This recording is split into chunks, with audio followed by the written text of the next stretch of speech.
Info with کیف کو دیکھنے اور سننے والے معزز خواتین و حضرات، السلام علیکم۔ خواتین و حضرات، آج ہم آپ کو بتائیں گے کہ انکل ابراہیم کے اخلاق و کردار سے متاثر ہو کر ایک یہودی بچہ جاد سے جاد اللہ کیسے بنا۔ اس بارے میں جاننے کے لیے آپ سے گزارش ہے کہ ویڈیو کو آخر تک لازمی دیکھیں۔ اگر آپ ہمارے چینل پر نئے ہیں تو ہمارا چینل انفو وتھ کیف کو لازمی سبسکرائب کریں تاکہ آپ تک مستقبل میں بھی اسلامی، تاریخی و دنیاوی معلومات سے متعلق ویڈیوز کے نوٹیفیکیشن آپ کو بر وقت پہنچتے رہیں۔ جزاکم اللہ۔ یہ تقریباً 1957 کی بات ہے۔ فرانس میں کہیں ایک رہائشی عمارت کی نکڑ میں ترکی کے ایک 50 سالہ بوڑھے آدمی نے چھوٹی سی دکان بنا رکھی تھی۔ ارد گرد کے لوگ اس بوڑھے کو انکل ابراہیم کے نام سے جانتے اور پکارتے تھے۔ انکل ابراہیم کے دکان میں چھوٹی موٹی گھریلو ضروریات کی اشیاء کے علاوہ بچوں کے لیے چاکلیٹ، آئس کریم، گولیاں اور ٹافیاں دستیاب ہوتی تھیں۔ اسی عمارت کی ایک منزل پر ایک یہودی خاندان آباد تھا جن کا ایک 7 سالہ بچہ جاد تھا۔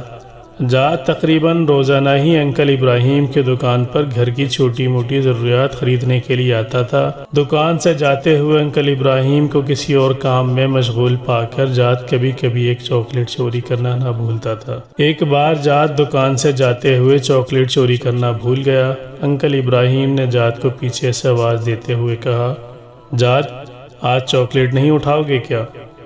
انکل ابراہیم نے یہ بات محبت میں کی تھی یا دوستی سے، مگر جاد کے لیے ایک صدمے سے بڑھ کر تھی۔ جاد آج تک یہی سمجھتا تھا کہ اس کی چوری ایک راز تھی، مگر معاملہ اس کے برعکس تھا۔ جاد نے گڑ گڑاتے ہوئے انکل ابراہیم سے کہا وہ اگر اسے معاف کر دیں تو آئندہ وہ کبھی بھی چوری نہیں کرے گا۔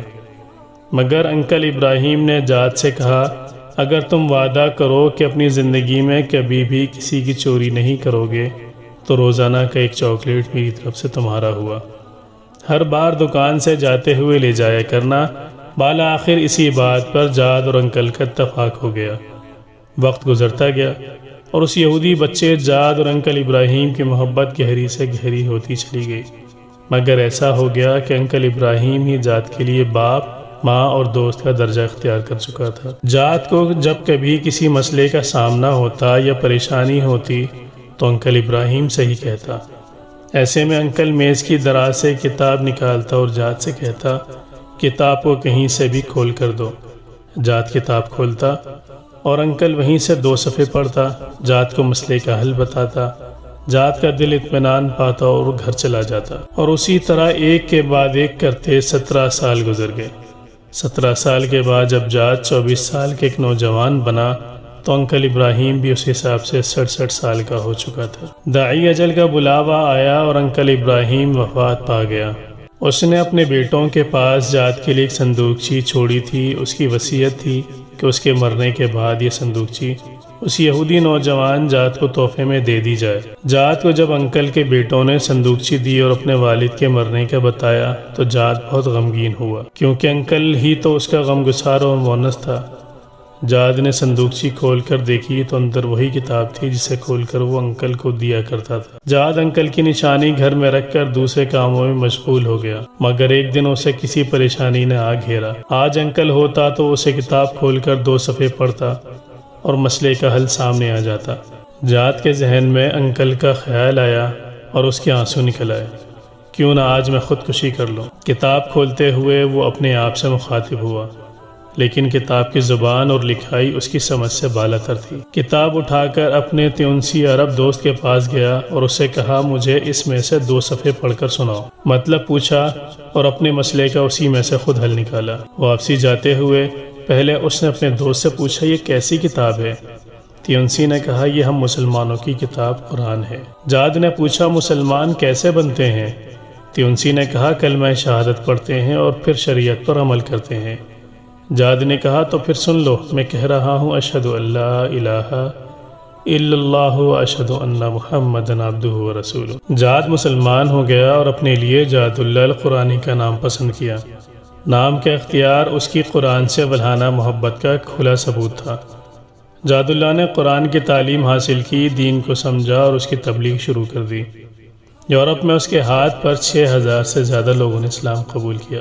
ایک دن پرانے کاغذات دیکھتے ہوئے جاد اللہ کو انکل ابراہیم کے دیے ہوئے قرآن میں دنیا کا ایک نقشہ نظر آیا، جس میں بر اعظم افریقہ کے ارد گرد لکیر کھینچی ہوئی تھی اور انکل کے دستخط کیے ہوئے تھے۔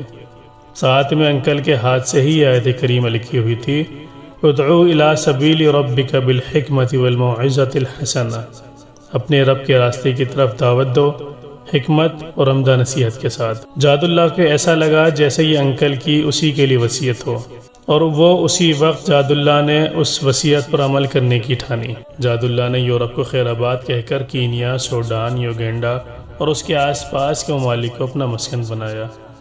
دعوت حق کے لیے ہر مشکل اور ہر خطر راستے پر چلنے سے نہ ہچکچایا۔ اللہ تعالیٰ نے اس کے ہاتھوں 60 لاکھ انسانوں کو دین اسلام کی روشنی سے نوازا۔ جاد اللہ نے افریقہ کے کٹھن ماحول میں اپنی زندگی کے 30 سال گزار دیے۔ سن 2003 میں افریقہ میں پائی جانے والی بیماریوں میں گھر کر محض 54 سال کی عمر میں اپنے خالق حقیقی کو جا ملے۔ جاد اللہ کی محنت کے ثمرات اس کی وفات کے بعد بھی جاری رہے۔ وفات کے ٹھیک 2 سال بعد اس کی ماں نے 70 سال کی عمر میں اسلام قبول کر لیا۔ جاد اللہ اکثر یاد کیا کرتے تھے کہ انکل ابراہیم نے اس کے 17 سالوں میں کبھی بھی اسے غیر مسلم محسوس نہیں ہونے دیا، اور نہ ہی کبھی کہا کہ اسلام قبول کر لو، مگر اس کا رویہ ایسا تھا کہ جاد کا اسلام قبول کیے بغیر چارہ نہ تھا۔ میرے دوستو، آخر میں صرف اتنا ہی کہوں گا کہ جتنا ہو سکے اپنے اچھے کردار کو اجاگر کریں، کیونکہ ہماری زبان سے نکلی ہوئی بات سے ہو سکتا ہے کوئی انکار کر دے، لیکن جس بات کو ہم اپنے کردار سے اور دل کی گہرائیوں سے استوار کریں گے اسے کوئی جھٹلا نہیں سکتا۔ جزاکم اللہ خیر۔ معزز خواتین و حضرات، اگر آپ چاہتے ہیں اس طرح کی سچی کہانیوں پر مشتمل ویڈیوز آپ تک پہنچتی رہیں تو آپ سے گزارش ہے کہ چینل کو سبسکرائب کریں اور بیل آئیکن پریس کریں تاکہ مستقبل میں بھی آپ تک اسلامی، دنیاوی، تاریخی معلومات سے متعلق ویڈیوز کے نوٹیفیکیشن آپ کو بر وقت پہنچتے رہے۔ جزاک اللہ۔ السلام علیکم ورحمۃ اللہ۔